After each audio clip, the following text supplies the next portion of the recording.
जब हराई फलक गोरी बोलत छहुड़ी तोरा कमर डोलत गे।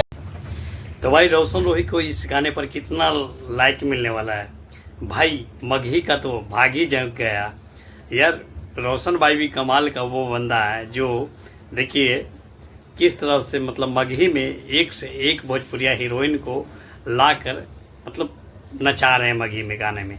तो भाई कितने लाइक मिलने वाला है। और मैं एक चीज़ और कह देना चाहता हूँ कि वो दिन दूर नहीं, जिस दिन भाई ये जितने भी सुपर स्टार भोजपुरिया के हीरोइन हैं वो चौकी पर नाचेगी, वो भी गाँव में।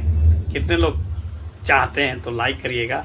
और रोशन रोही भाई के लिए एक लाइक होनी चाहिए। और इस गाने को मैं कैसे ऊपर बजाया हूँ तो पूरा देखिए इस गाना को और लाइक करिए भाई। बहुत मेहनत कर रहा हूँ यार।